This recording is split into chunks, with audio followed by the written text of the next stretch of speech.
In my eyes, there's something very special about a good live performance. The differences between a studio recording and a live performance of the same song aren't always huge, but they certainly can be.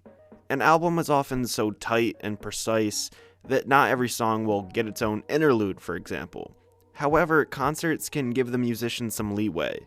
There's a back and forth of energy between audience and performer that can make each show on a 25-stop tour unique in its own right.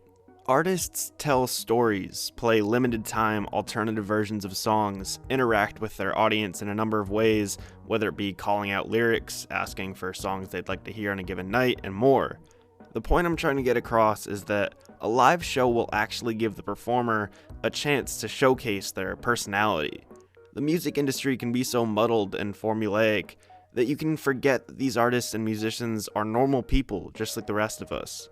Concerts are a unique tool to not only enjoy music in its most raw form, but to see the emotion from a musician firsthand, hear what they have to say, get to know them, only if it's for an hour or so.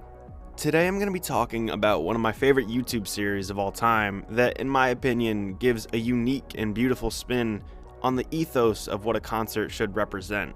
In 2008, two of NPR's finest, host of All Songs Considered Bob Boilen and NPR music editor Stephen Thompson, went to see folk singer Laura Gibson in concert.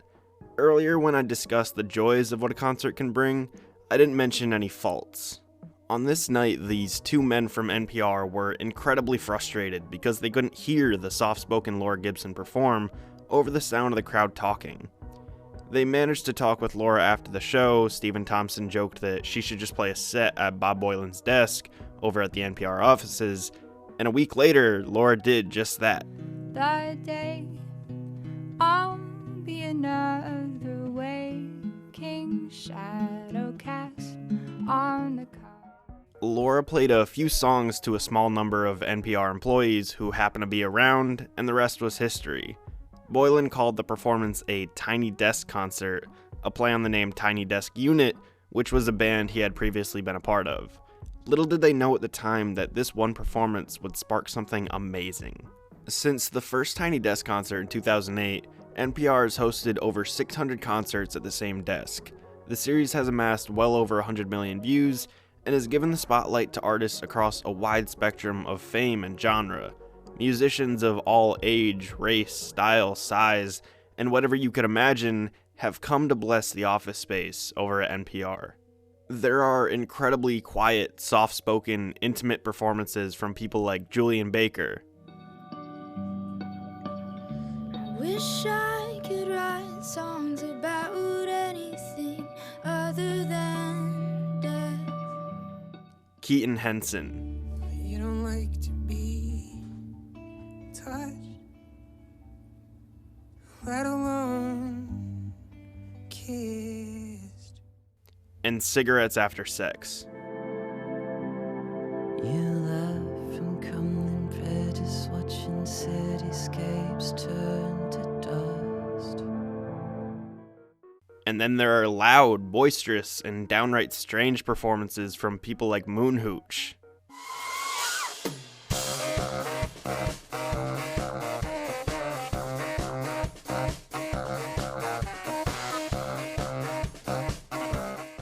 Diet Sig.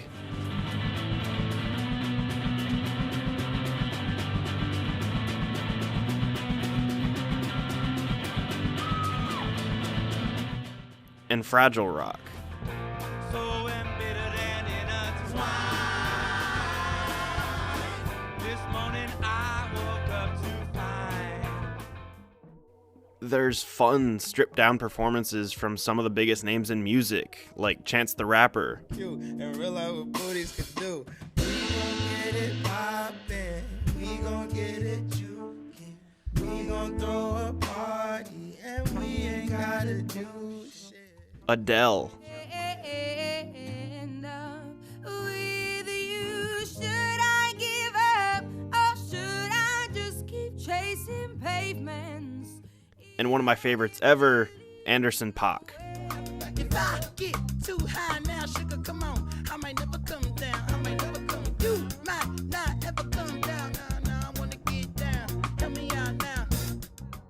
Then something incredible NPR has started doing is hosting an online contest for up-and-coming musicians. Bands upload videos of their auditions, and winners are chosen to perform and have their very own Tiny Desk concerts at NPR. This contest has given the spotlight to performers such as Fantastic Negrito, Now I'm walking in the sunlight, broken, battered, bruised, and scarred. I'm singing, night has turned to day. Oh, night has turned to day. Night has turned to day. Galen Leah, Nearly too tired to carry on. Someday we'll linger in the sun. and Tank and the Bangas. I see him looking a mile away. He like my body, don't see my face. I'm with them girls. Tiny Desk concerts often present artists with an opportunity to experiment with other sounds, even if it's just for that one day. I've seen this most commonly with hip-hop artists like Tyler the Creator, incorporating a live band and backup singers into his performance. Y'all ready? I said, can I get a kiss? And can you make it last forever? Hey! I said, I'm about to go to war. And I don't know if I'ma see you again. T-Pain ditching the auto-tune and letting his real voice flow. Forget what we did, I'm buy you a train. Then I'ma take you home with me. Money in the bank. And Drum performing a much more intimate than usual version of a song like Cash Machine. Don't matter, all I hear is I love it when you talk to me. Hey, my cash machine. Hey, my cash machine. Hey. A lot of my favorite live performances of all time come from these Tiny Desk concerts. Whether it be an artist I was previously unfamiliar with, like Ooh, I got a new one for you. I like the way that sounds. I'm about to do it for you. I like to break it down. This joint has got me open. or maybe a performance from a musician or group that I already loved, like Sampha. No one knows me like the piano in my mother's home. Or Hosier. It feels good, girl, it feels good, oh, to be alone with you.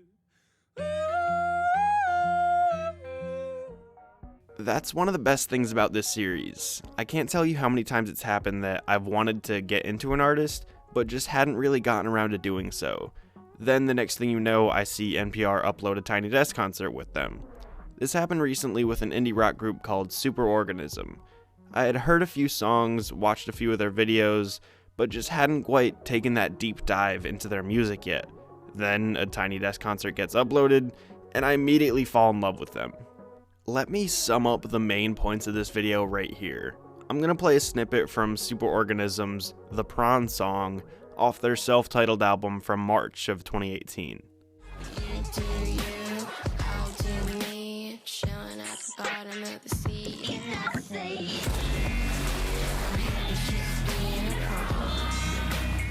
Cool, right? Pretty groovy, a warm, sweet voice, and a compelling instrumental. Now watch the Tiny Desk performance of the same song. I'll do me, chilling at the bottom of the sea, and I say, I'm happy just being a prawn. Isn't that amazing? The creativity to use a pair of shoes for percussion, sipping out of a straw, and swishing water around in a bucket for some more interesting sounds in the background. Also, something fun, if you read the description for that video, it says that Superorganism sent an email saying, "Is it okay if we bring inflatable whales when we play?" As I said before, there's something special about a good live performance. It's more intimate, you can get a unique version of music you love, you actually get to see the personality of a musician firsthand, and there's just a connection there between audience and performer that I think is one of a kind. I'd like to thank NPR for, in my opinion, making a perfect series on YouTube showcasing some of the best concerts I've ever seen. I've been introduced to new musicians and found even more reasons to love bands that I've already been a fan of. In this video, I barely even scratched the surface of all the great Tiny Desk concerts that exist out there. So go check them out and support public radio in whatever way you can. Hey, thanks so much for watching this video. Remember to like and subscribe if you want more videos like this. If you want to follow my social media, the links are down below. You can also donate to my Patreon, help the show, and get some cool rewards if you click the link on the screen. And I sell merch at tpublic.com/user/alphomedia. Thanks for watching, and always forward.